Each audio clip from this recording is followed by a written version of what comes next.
Hi, I'm Michael Hartman. I'm Naomi Liu. And I'm Mike Rizzo. And this is OpsCast, a podcast for marketing ops pros and RevOps pros. Created by the Mo Pros, the #1 community for marketing operations professionals. Tune in to each episode as we chat with real professionals to help elevate you in your marketing operations career. Hello, everyone. Welcome to another episode of OpsCast, brought to you by marketingops.com, powered by all the Mo Pros out there. I am your host, Michael Hartman, flying solo today. Mike and Naomi will be back soon, I'm sure. Joining me today to talk analytics and all that implies is Janet Gehrman, co-founder of Scoop Analytics. Prior to starting Scoop Analytics, Janet worked on a 0-to-1 product launch at JP Morgan Chase and led diligence projects for private equity firms buying software companies at EY Parthenon. Go-to-market has always been a strength of hers, though, and she started her career in B2B sales. Janet, thanks for joining me today. Thank you for having me on, Michael. Great to see you. Yeah. So I guess we could pull back the curtain a little bit. It's like this is actually our second attempt at this. So for those listening, candidly, the first attempt, my screen went entirely black in the middle of it and shut down for the next couple minutes. Yeah. This whole podcasting is not for the faint of heart, you know. So anyway, we'll get into that. I'm sure we'll cover some more of this stuff, but maybe let's start with I mentioned in the beginning we're founder of Scoop Analytics. What's the story behind that? What's the founding story, the catalysts that got that launched, and why it's around? So me and my two co-founders all met at Burst, where Brad was CEO, Gabe worked in engineering, and I was, as we started at the podcast, we had in sales. And we worked really well for the ultra enterprise and really complex business intelligence use cases. But we saw the vacuum in the market at the lower end, where people would have 2 or 3 data sources that they were looking to combine together. They'd have an issue, but it wasn't an issue that they had the time or resources to spend 6 figures on, let alone 7 figures. So what we were trying to think of in Scoop is, how do we operate at that scale for SMB operators, for that business user who doesn't want to have to go back to an IT team of 15 to do those complex processes. Yeah. So I think it's interesting that it sounds like, because you've had a number of jobs in between in roles where you were. So sounds like the genesis of this really was something that came up a while ago. Is it that the technology landscape is caught up, or was it just the timing that you were able to align your careers together? Somewhat. Partly the technology. We of course have AI embedded within what we do too. So for AI slide deck generators, so instead of having to go create your own decks and create your own charts, we have that automatically. But for a lot of this, there's also phases in technology of things that could have been built at different points, but there's a certain momentum in the market around trends around software.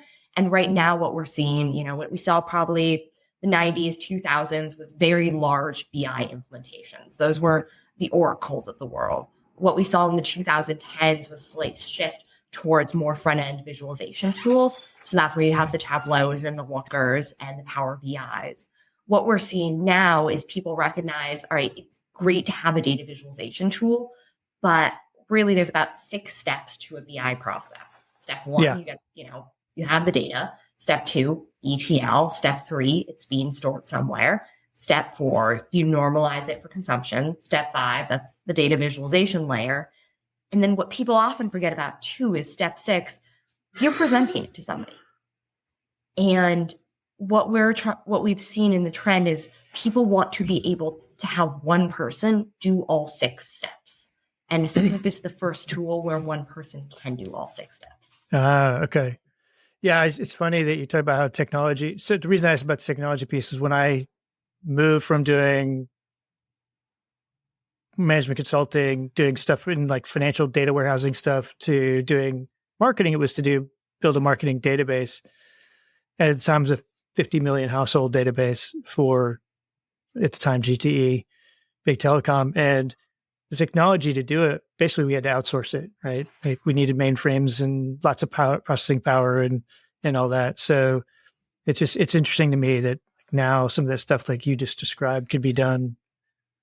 I mean, I know it's not really by one person, right? But the compute power is much more significant now with lower costs and footprint. It's kind of interesting. So aside from compute, we're designing systems differently. So how APIs are designed and for the front end user experience 20 years ago, it wouldn't have been, these types of things wouldn't have been accessible, even necessarily 10 years ago. But with how API frameworks are created today, it's very easy for somebody to go in and, I also SOC 2 compliant, SOC 2 type 2 right now. And when we had to set up drawdown, I was able to go in and set up a lot of those API interfaces, whereas probably 10 years ago, you would have needed somebody with more of an engineering and technical background to set that up. Oh, yeah, for sure. Yeah. I mean, even what's in the other, I like that you talk about how like that step of translating, merging data, even with a few sources. I went through that personally when I kind of built my own thing, call it like a custom attribution model at one of the stops in my career where I initially got Tableau, realized that actually Tableau wasn't really helping me because the data was a mess. And I had to get the data from a CRM. I had to get it from a marketing automation platform and then do a bunch of other, and a project management thing, because we were pretty good about going to market, tracking how we were going and the codes we were using and all that kind of stuff. But I could only run it once a month and it was all running on my computer. So it was like, it wasn't scalable at all. Yep. So, and ultimately all it did was generate a bunch of numbers in a spreadsheet. You've been through that pain. A lot of people have different understandings and needs of data. So sometimes you get an executive who's just, they're ultimately consuming the end data. So it's not them who feels the pain, but the pain that they usually feel is their team saying, we can't do this. We don't know this number. You're a CMO and you want, to understand your MQL progression and how long that takes from a marketing lead to a marketing qualified lead. And then from a marketing qualified lead, first touch to second touch. Teams can't answer that necessarily, or it takes a lot of different data sources. So usually at the executive level, you hear, they've told me this is hard and not mean we can't do it, but they can't say a technical reason of why. One of our early customers actually was a CEO where they needed snapshot reporting on sales cycles. And the CEO went to his IT team, and because their database was, data warehouse was structured relationally, it wasn't architected to do data snapshots. Mm-hmm. But the IT team had a very different vocabulary of saying that than the business executive and CEO was used to hearing. So sometimes you also have you need multiple types of people involved to be able to translate between IT speak and business speak. Oh, absolutely. Yeah. Yeah. Part of our goal for what we're doing is how do we eliminate that translation need? That's huge. Like I'm dealing with that. Well, I've dealt with that a lot and just lots of different stops. But right now, it's just like realizing that we're kind of in between teams that are working on some CDP work and pulling data from different sources. And one of them is Salesforce. And I'm realizing that on the one side, they understand the database structure, but don't really understand the context. Right. And the other side, they understand the context and what they need, but they don't know how to translate that to the technical team. And I can see both of them. And part of what I'm doing on a regular basis is just being that translator in both directions. Yep. And that's hugely important. Yeah, that's interesting. So one of the things you and I talked about, and I think you maybe touched on it a little bit here, is that there's this misunderstanding of that data lifecycle, especially the end part of it. And that it's not just pulling data and presenting it. Can you go a little deeper on what you mean by that?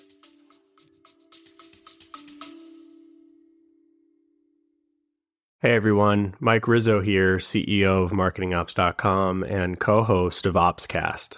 I've got a little secret to share with you, something that's been one of the best kept perks of our community until now.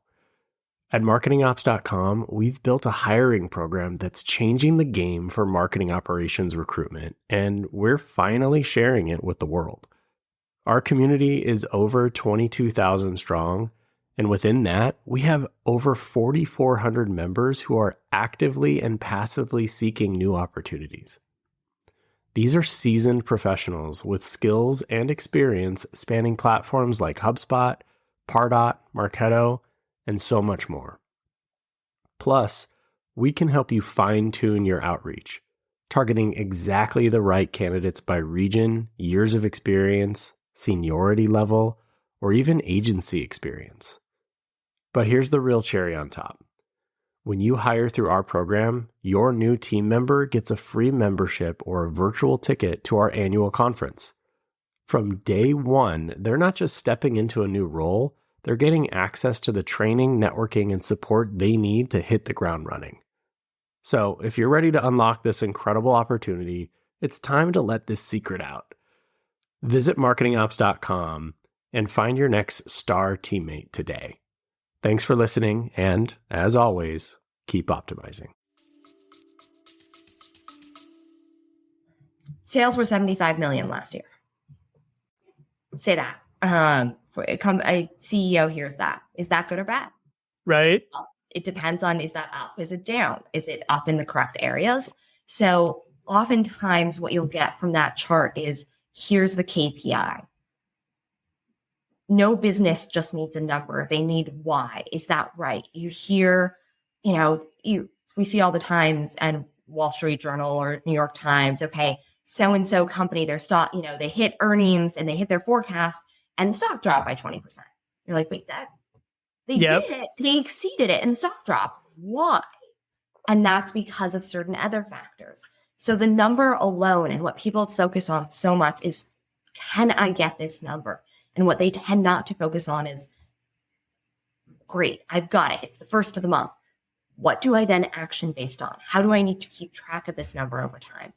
I have that number. What do I need to drill down into it by? And think through that, and think through that full data life cycle.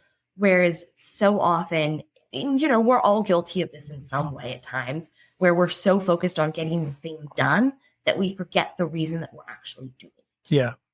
The why behind it. Yeah. I think you hit on, I think you said there's like one main thing, but like to me, there's a couple of them. One is like that context piece of, is it good? Is it bad? Is it indifferent? What is it? Like I see a lot of people when I do coaching, especially if they're getting in a position where they're going to be doing more reporting, they can pull the numbers and they can generate a report, a chart in Excel or whatever, but they forget that the person who's receiving it doesn't know the level of detail they do.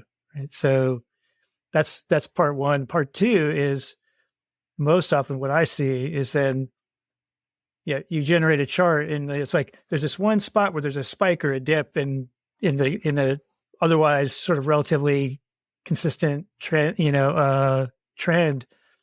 And they just present it without anticipating the question that's going to come about it, because they're so close to it. They're like, oh, that's just because of the data. And that's not usually a good enough answer. Do you see that happening too? One of the other interesting features that we added into Scoop is the ability to drill during, so you can present directly out like you would at first slide, and you can also drill in the middle of it. And one of the reasons why we have that is but what if we cut the data this way?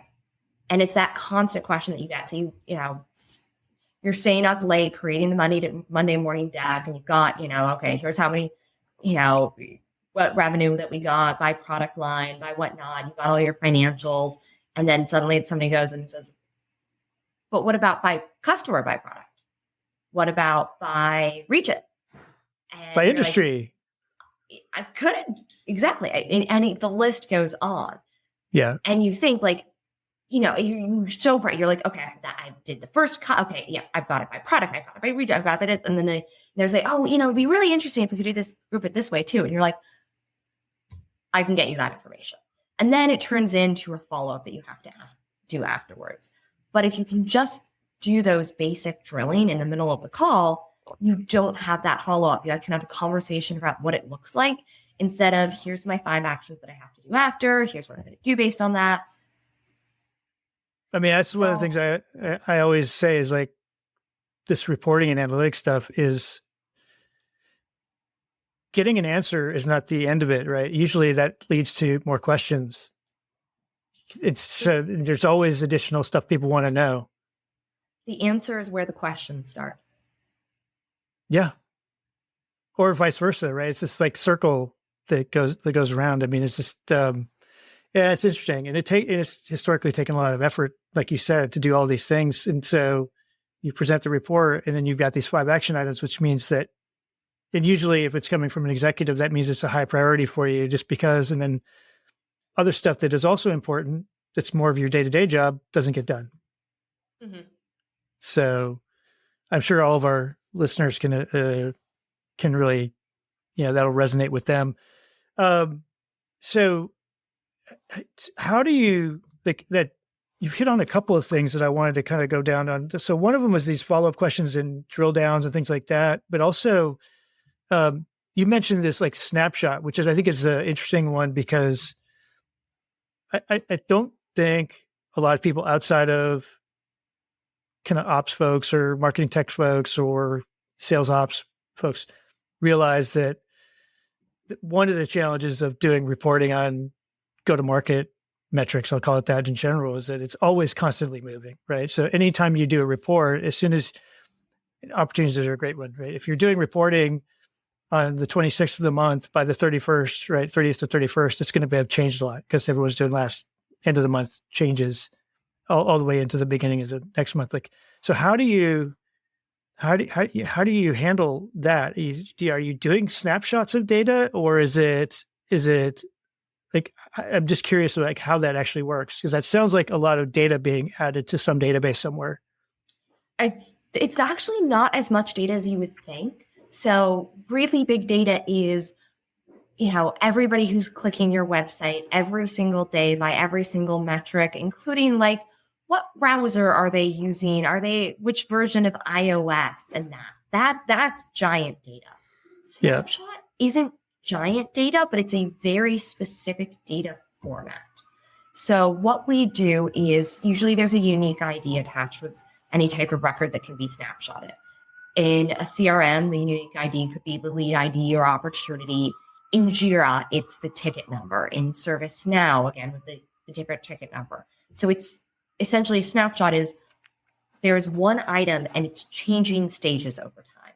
So for sales, I'm sure everybody's familiar with various sales cycles. There's a ton out there. I'm not going to say which one is best or most accepted, but we're all, there's common. You qualified a deal, you might do a proof of concept, your negotiation close. Each of those stages we snapshot daily through the CRM. If you do Jira tickets, because we use our product for that too, and analyzing the life cycle of a ticket that comes in, whether it's for engineering, a customer service ticket, or whatnot. Each of those, there's certain stages that it progresses through. So we snapshot those. We use that unique identifier to then look at that life cycle over time. So, it's January 1st. You open a new deal because you're like, this is great. We just closed that. We're going to get an upsell. February 10th, it goes from, that qualification stage. Okay, we're now in the proof of concept. POC takes 3 months. And obviously a long sales like I'm describing here, but it's the general gist. So now you're in May, May 17th. It takes a long time for those data points to start to be updated, but what you can get out of them is, on average, how long does it take a deal to go through this cycle? How does that differ by which opportunity, which regions, so that you can start to focus on which deals are closing the fastest? Maybe it's from a particular marketing campaign. Maybe it's from, there's a particular industry. You can do that for a sales cycle. You can start to look at types of questions that are coming in from clients. So you've got a number of service tickets. Is it this one product line that always takes the longest to close? Where do these tickets get stuck? Mm-hmm. So oftentimes, a lot of these systems will be able to say, here's the beginning and here's the end. But there's a lot of intermediary steps, and that's the data that tends to be missing. So one more question. I think that all makes sense, and glad to hear that it's not a huge database impact. But when you're talking about this to say executives who may not be as deep into all these things when you're selling your product or whatever. But how do you communicate this? Like, what does that mean? Like the importance of understanding the snapshots and, something over time. And the reason I'm asking is because I think a lot of our listeners, so let's say they don't have something like Scoop, but they've been trying to articulate this to their executive team and they haven't really felt like it's landed or been understood. I'm sure they could just use some great advice on how to just talk about it. Talking about it is hard because showing it is much easier. So I do a bunch of demos. I don't know how many times I've demoed Scoop. It's somewhere between 3 and 4 figures. I can speak as much as I want to about snapshots, but we have a process diagram where it will show what that looks like. And that is usually the aha moment because a lot of times, and this is one of the reasons charts and graphs were created in the first place, is it is very hard to conceptualize some things. Sometimes you just need that visualization. And for us, what we built into our product is a visualization of how those snapshots change. And then you can do the filtering. So you can see it, all right, this MQL to SAL. This is how long it takes by step, by SDR, BDR, whichever acronym you use at your company. Okay, right. Jira tickets. Here's what it looks like step by step. Here's how many Janet submitted versus Brad versus Gabe. All right, step by step. And here's how long it takes, Nesty versus Pepe in order to get that. And Gabe has this backlog. Those types of visualizations it's very easy to see it on a visualization. Much harder if you're just trying to conceptualize it via numbers. Yeah. Okay. No, I've run into the same thing myself. So part of that was selfish to hear how you do it. But so I think we also, I don't know if we touched on this a little bit, but one of the other challenges that I think a lot of our folks have, it's been a hot topic. It feels like it comes back every 3 to 6 months, is the topic of attribution, and for marketers to talk about the financial impacts that they've had for a business. And so what's your take on what are some of the obstacles that are preventing us from being able to do financial performance reporting on from marketing in a lot of especially hard for B2B organizations? Oh, I mean, 3 examples. I saw a billboard. And I can think of one company that I see a billboard for all over San Francisco. And that's the reason that I first went to their website to check it out when I was looking at SOC 2. And how are they going to qualify that? I didn't, you don't want every person coming to your website to have to go through, did you answer the conference? See this, here on a podcast. There are ways. I'm on podcasts, I listen to probably 2 hours of podcast a day, because 1.5x speed, you can get through a lot. Yeah. And there's click this URL or whatnot. All right, well, that works sometimes, but what if you hear it on the podcast and 3 months later you come back and you're like, oh, well, now I want to go. I'm not going to re-listen to this podcast to figure out what the URL was that gave me that 10% promotion for whatever. Or you saw a post on LinkedIn. You didn't click it. You just saw it. You liked their comment, maybe. Mm-hmm. You're like, that's interesting. 3 weeks later, you're in the market and you're like, oh, yeah, I want to go to that website. Though you can't identify. And those are very different ways. LinkedIn, it could be a LinkedIn influencer. It could be just a post that the company made. It could have been an advertisement. So even within that, you say you did LinkedIn, which of those 3 payments. So even if you have that drop down, I guarantee you, most people are not going to remember, oh, was it a paid ad that I saw on LinkedIn, or was it just a post, or was it promoted by? So that makes the attribution very difficult. And then you add, what if you did all 3? Right. I mean, there's a part of me that goes like, doesn't even matter. You know what I mean? Do you think it matters? I think it depends on what your objective is, right? If your objective is to know, where should I spend my next dollar of marketing budget on um, advertising or promotion, maybe, but I also would probably go like, I don't believe the number anyway, right? That I might have for that. I might go like, it feels generally correct, but also there might be an instinct to me that says like, everything's saying it's coming from, search, organic search. And I'm like, I don't really believe that, right? Because it's all those other things, right? Somebody saw a billboard, somebody saw an ad somewhere, but didn't actually click on the ad, but they just remembered it. At the same time, I think it's important to understand at an aggregate level for sure, right? Do we believe that marketing's efforts are having an impact, not only on, and this is, I'll be specific, like, not only on near-term revenue, especially if your sales cycle and your deal size is really long or large, because I think it's a dangerous thing to kind of start going, like you start doing things, I think, as a marketer that are only measurable. And there was a part of me earlier in my career where I would have gone, yeah, that's what you should be doing. Absolutely. Right. And at the end of the day, like, I think there are things that you can do from a branding and marketing standpoint that are either really, really hard to measure or almost impossible to measure that are still worth doing, but you don't see the results of those, the impact of those until well down the line, right? Whether you call it long tail or whatever. So long way of answering your question is like, I'm torn. So I think in general, yes, it's important. I don't know how important. Depends on what you use it for. If you're using it to justify marketing's existence, I think you'll be walking into a buzzsaw. I think if you're justifying the existence of marketing and you have to there's another problem there, right? Yeah, there's a bigger issue. And what you're referring to, I feel like, is partly been named dark social. So how do you measure, the unmeasurable? And those were some of the things that I was talking about too, of what do you do if somebody's liked a LinkedIn post from your VC? Like, there are ways I know, so we can track that because there are companies that can scrape LinkedIn for those lead lists. You got that, but like, what do you do if it was just an impression? You can't track that.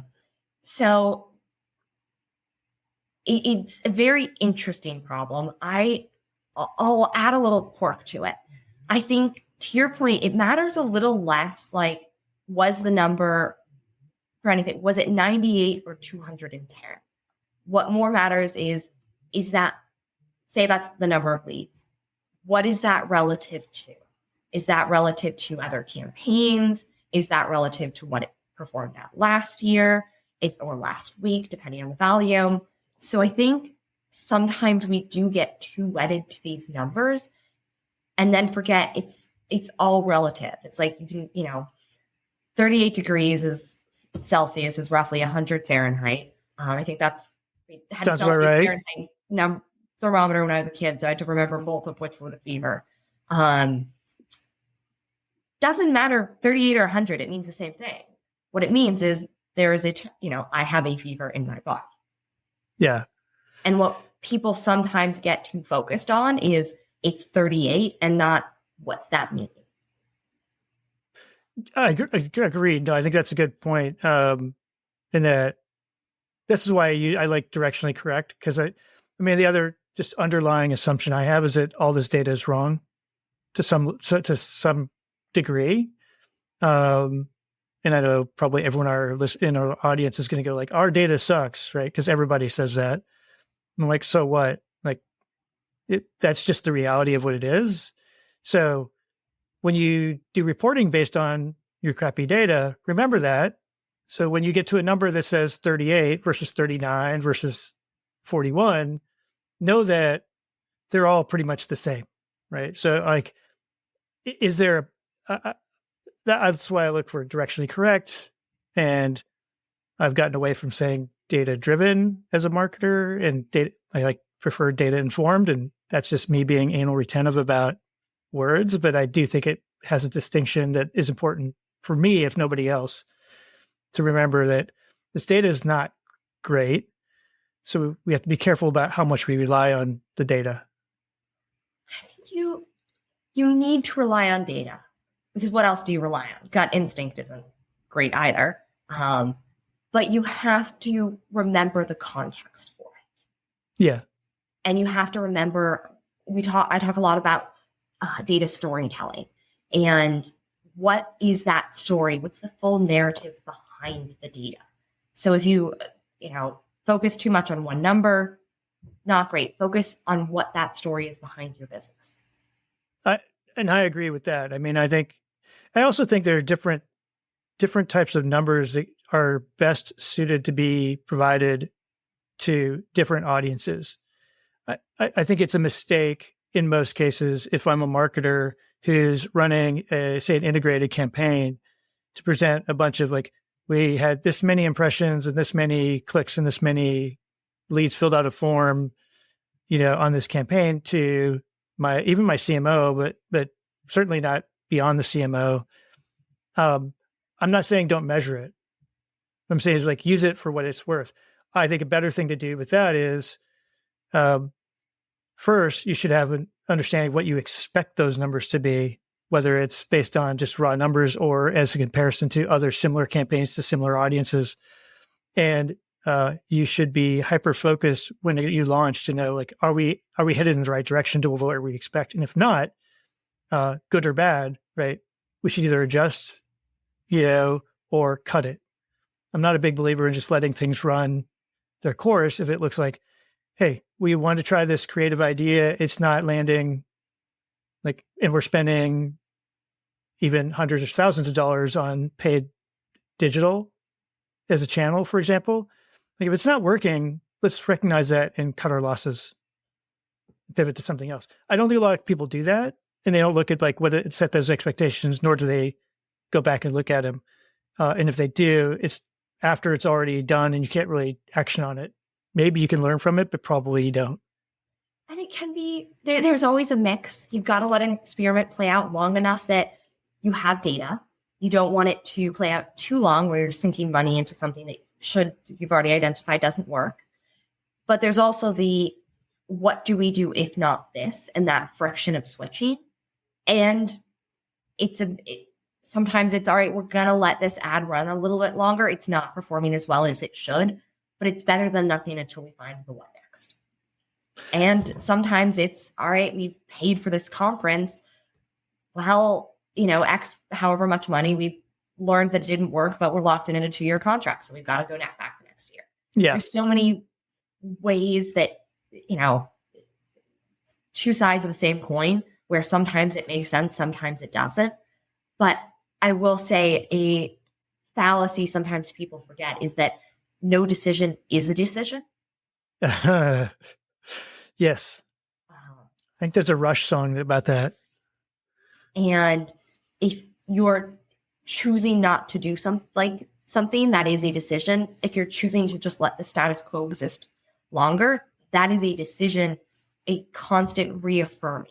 So always look at what your base assumptions are. And I think a little outside of the general analytics world, but Adam Grant writes this and think again, re-examine what you're doing, re-examine. And it can be everything from, does this market still make sense for us to be in? Yeah. Do these, should we be selling the products to this type of prospect? Are we getting too complacent? Have we found, one PMF, but we need to find 2, 3, and 4? Yeah. So is that from his latest? Is it Rethink? Is that the name of his latest Think stuff? Again. Think Again. That's it. Yeah. Don't think it's his latest. He's done one more book since then. Okay. He's one of my favorite authors, and he's very prolific. Yeah, I occasionally listen to his podcast, so that's the only reason I'm familiar. But and I like the guests he has on most of the time. I especially like when he and Malcolm Gladwell get together because they disagree well. Yeah, so I think that's interesting. I mean, I think you're right in that there's just there's a number of fallacies that come into play, right? There's this sunk cost fallacy, which is, I think, the biggest one that especially big companies make. We've already spent $1 million. We need to just keep doing this. Otherwise we're wasted our money. I'm like, well, you already wasted your money. So you can't get it back, generally speaking. So making that decision to continue it is not probably the best course of action if you really don't think it's going to work out well. I'd say the biggest case study of this that people are watching real time is Google, where the prediction is that AI will cut into their ad revenue as people start to type into AI chatbots. Where should I visit when I go to this city? What are the best, what is, I'm trying to research more on this topic. So instead of going to Google, they'll go to an AI chatbot. Does Google further invest? Will that cut into their advertising revenue? There will be case studies and many business case studies written on this, whichever way it goes. Yeah, I think that's interesting. Yeah, it's going to be fascinating over the course of the next few years. And all this AI stuff is moving so damn fast. It's hard to keep up. Okay. I know that we answered the question about whether or not measuring this stuff is important or not, but how important? Go ahead. I'd make the argument, collect the data. There's generally value to having data. And if you can never go back and get it. So if you don't take a snapshot today, you cannot go back tomorrow and retroactively get that snapshot. Yep. Agreed. No, I'm a big believer. Like, even though I told you, like, I think most of everyone's data is got flaws. I mean, some more than others. That's not a reason not to start doing reporting, because reporting is going to help you identify what those flaws are. And depending on how much those are scrutinized, then that's going to drive the priority to go clean up the processes or the technology that's causing the problem. And I think that's a good thing. But if you don't do it because our data is not good, you're going to continue to live with the bad data. You're still running reports and analytics, but you're doing it on the data just as bad as it is and not getting any benefit from it. So, and sorry, now I have this Rush song in my head because, free will. There's a whole line. It's like, if you choose not to decide, you still have made a choice. I think that's the line. Yeah. Okay. All right. Okay. So one of the other things you and I talked about was, how to help our audience align marketing OKRs, or whatever term people use for their goals and objectives, short-term and long-term, for whether it's business or financial goals for the marketing team. Any thoughts or recommendations on how to do that? And I'm particularly personally interested because I think this gets missed. In fact, I saw something about the bow tie model on LinkedIn today even. And I still think so many marketing teams still don't focus on the post-customer acquisition piece of it, on retention and growth. But how do you, I think there's a challenge for a lot of marketers and marketing teams on defining what those are that align with the business goals.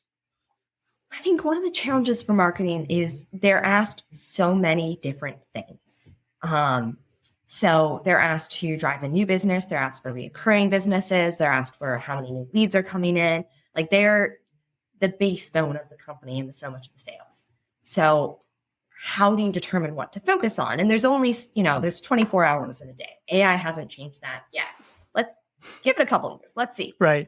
And really align over the top, how are you supporting the top level metrics? How are you supporting ultimately what your board cares about, and whether your board is a board of investors, whether it's an individual CEO and you're self-funded, whether it's the public markets, what does that person and what is that overall target? And then how does it break down across the company? So how does it break down across, to your point, it's not just, yes, total revenue matters. Part of that's net new. A lot of that's reoccurring. Thinking in the software business model right now. Sure. Even outside of software, that you have existing customers and there's opportunities to either extend contracts or whatever. So yeah, I worked at Chase. It was, okay, we've got customers on this product. What about this product? And how are you defining that? And very similar in terms of the reoccurring upsell, whatnot. So what marketing needs to think back is, how am I supporting these different functions and where can I get the biggest ROI? You can't give all of the money and spend to just one function. Yeah, but I think a lot of marketers are asked to do just acquisition or mostly acquisition. They're asked to, but what are the ways that they can also help with reoccurring? So, common practice, a business dinner. Great for net new prospects. All right, you usually want a current prospect in there. That's probably good for customer retention. Yep, agreed. So how do you do both at once? Help the current customers with adding the net new. And sometimes that can be, how do you help with cross-sell, with upsell? And sometimes it could be, sometimes there's a little bit of exchange where it's like, I forgot they were a current customer, but I was trying to get them on this product too. Yeah. One of the things I think a lot of marketers in general struggle with is understanding finance numbers, right? And so I'd almost argue everybody outside of finance has struggles with finance sometimes. Okay, fair enough. I'm not going to argue with that because that's a soapbox I tend to get on a lot. Is that like I tell people all the time, if you don't know finance, you should learn it if you have any kind of aspiration at all, because that's the common language across all businesses. Doesn't mean you have to have a finance degree, but like you should probably know how to do a forecast model, right? Cash flow model, whatever. But you don't have to have one. Yeah. Maybe not do it. Yeah. If you get to the point where you're actually asking the question of, you're pitching a project to your CFO and you go, what's our cost of capital? Now that's another level, right? So, anyway, but I think, do you think, I go back and forth. So like as a marketing ops leader in the past, I've had goals and objectives that were tied to pipeline and revenue. And at the time, I was probably felt stronger about the value of something like attribution reporting, be able to present that. But over time, I've started changing my view about that to how I think it should be used. But also I think like there's uncontrolled things that are outside of my control that I don't want to put myself in a position where I'm dependent significantly on other people and teams who have different priorities and goals that are going to affect whether or not I meet my goals. So, and financial ones tend to fall in that bucket, I think, especially if you've got, say, a long sales cycle, and you may be responsible for helping to build the lead pipeline, but at some point, it's really become sales job to move it through that process. But I'm torn, right? I don't want people to I also don't want this like us versus them internally of marketing versus sales. So I'm rambling because I'm trying to articulate like how do we reconcile those different competing things? I think, and this is where I go back to what's the overall goal. Like I've worked at enough companies and sold to both marketing and sales, so I've seen a lot of that versus one is very difficult to exist without the other. So somebody needs to generally sell the product in some form, whether it's a financial services product and you have a wealth management advisor, or whether it's, a CRM renewal. Somebody's, probably signing a contract. And there's product-led growth and PLG model where like you don't actually need a human in the middle, but most companies have some form of some salesperson.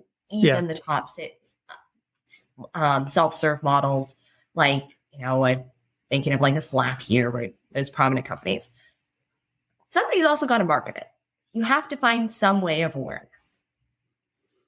Yeah. So how do you get those to work together? You can always create more points of friction. That is not hard in the world. The hard part is how do we create points of compatibility?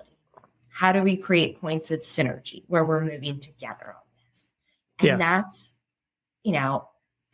something that any top leader will be looking to select for, because they don't want a CRO and a CMO who are entirely focused on points of friction. That is not going to be successful business. I love what you said there. So I feel like I want to just package it up and play it for so many people. right? Not hard to find points of friction. That is so true. So true. You're looking for reasons to argue. Open the news. Yeah, I mean, I just think about it within the household with 3 teenagers. It's really not hard at all. It's just what they do. Okay.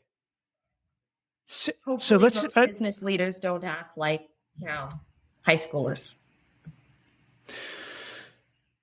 Okay, so a little bit of an aside. So when I first started having kids, I actually thought, like, there's a book to be written about all I learned about being a good business leader. I learned as being a parent, because I actually do think that there's a lot of adult humans who act a whole lot like infants. So, just saying that. All right. I've seen examples of that. Yep. Well, I think we probably all have. Again, open a news. There's so many examples of things that can go wrong, but that's not the successful business story. Of course, there will always be case studies on how to look for what to do right, or like what went wrong, what those mistakes. You do want to learn from them, but ultimately, most people's goal is to do something right and move in a positive direction. So how do you figure that out? It's a harder thing to do. But that's generally the reason you get rewarded for it. It's, rewards are for things that just don't magically appear. Right. No, I think you're right. No, I think there's a lot of, we've had other guests on where we've talked about things like alignment and, putting yourself in a position where you can understand another person's point of view. So, doing, whether it's spending a day with your counterpart in sales or in customer service, and understanding how that works, and vice versa, right? Have your sales or sales ops go spend a day with marketing and understand like how what it takes to do some of these things. And then I think that's a really valuable thing to do. And then it gives you a different perspective. And then it could go even further. Like, I worked for a Japanese-based company at one point, and I had a decent relationship with the people in Japan. And this is all pre-Zoom kind of stuff. And so it was all teleconferences and calls and things like that. It improved so dramatically after I went over there and spent a few days with them. Even though when I came back, we were still doing telephone calls, just knowing what the other person looked like and, getting to know them on a little more personal level made a huge difference in how we work together remotely. Mm-hmm. I think it's huge. So, total aside, but let's maybe cover one more thing, and then we'll kind of probably wrap up here. But you said to me one time that analytics is in more of an art form maybe than what we all think it is, and that there's not always a quote right number. What do you mean by that, and how did you get to that? So you read case studies in businesses, and there's one, it's a process mining company, and they're like, we uncovered this much revenue, an average amount of this much additional revenue for these clients. And you look at the clients and case studies, and you're like, this is a public company. They report to shareholders. How did they miss a couple $1 million in revenue? It happens. Yeah. Analytics is, you have to know, we talked a lot earlier about knowing what is right in terms of what you're measuring, the data sources and whatnot. So that's incredibly important, knowing all of the different processes that go in. And sometimes it's just choosing what you think is and doing your best. Like if you think through trying to companies that, are reconciling multiple different ERP systems and CRMs together, or then you always get the okay, well, they signed on December 31st, but technically this billing, and there's a lot of decisions that go into it.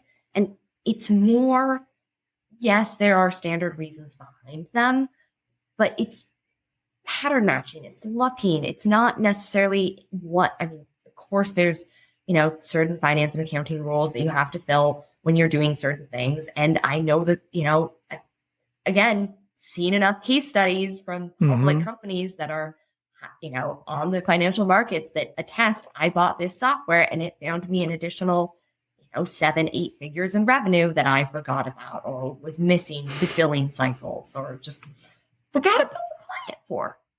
Yeah.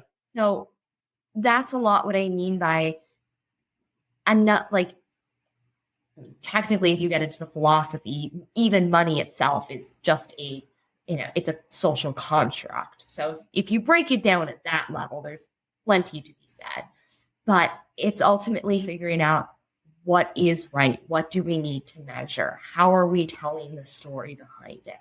So you can have, two very different companies with very similar financials, say, X types of startups. And while one startup is going for this large enterprise market, they might have no sales to date, but they've proven out certain proof of concepts, whether it's something in like, say, a biotech type company, and they'll have hundreds of millions of funding to, the rocket launching companies, which require enormous amounts of funds, very different than other types of companies. And it's more of, do I have a gut sense that this is going right or wrong?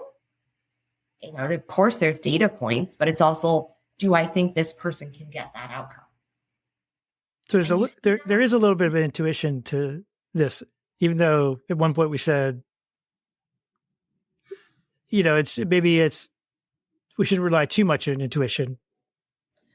There's reasons for intuition. And of course there's plenty of bias in intuition, and whether it's overt or, I think I read an article, this is probably a decade ago, that like founders that look more like Mark Zuckerberg were more likely to get funded for anything. Oh, interesting. Moment in time. And I don't think VCs realized they were doing that, but they're like, oh, hey, like, one of the most successful companies of all time.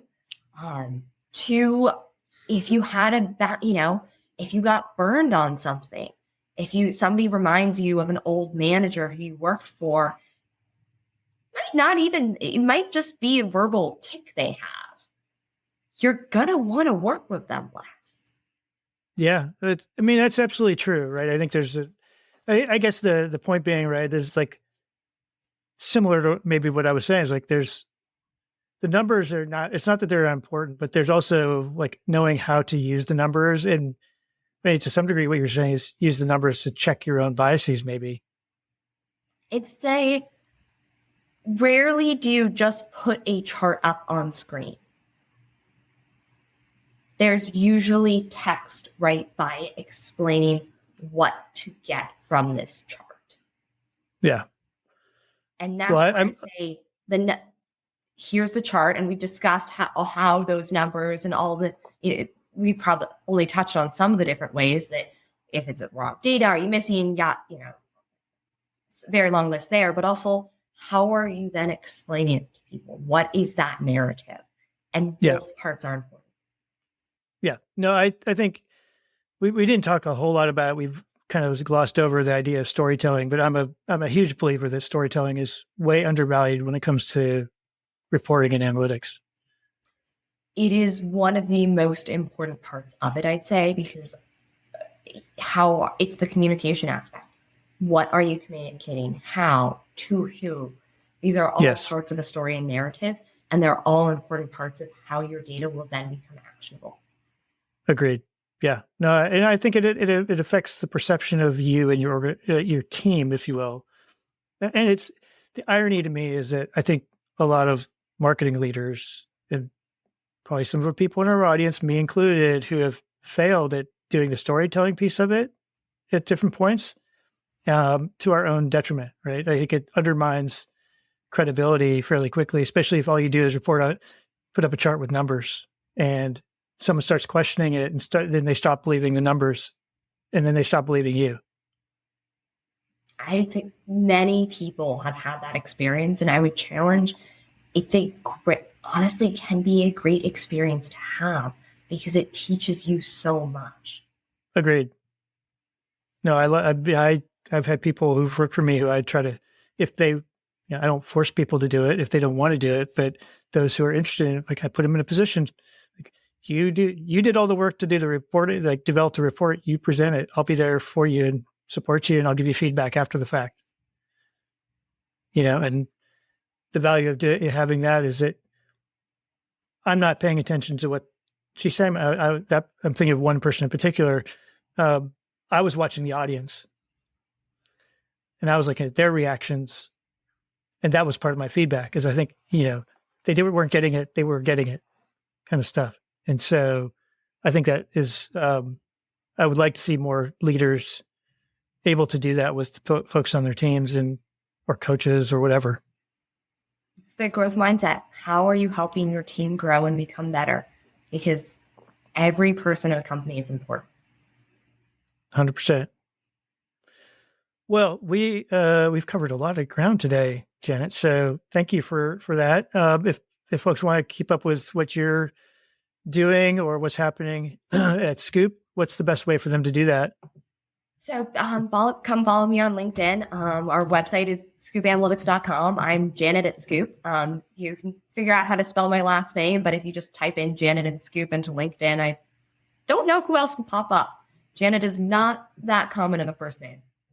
Really? That's surprising. Fun fact, I am the only Janet Gehrman on LinkedIn.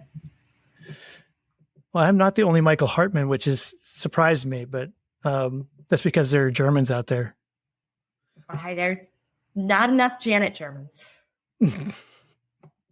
Well, good. Well, we'll make sure that we share that with everybody.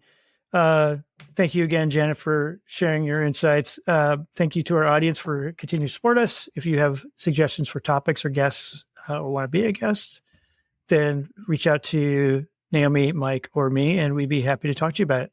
Till next time, bye, everybody.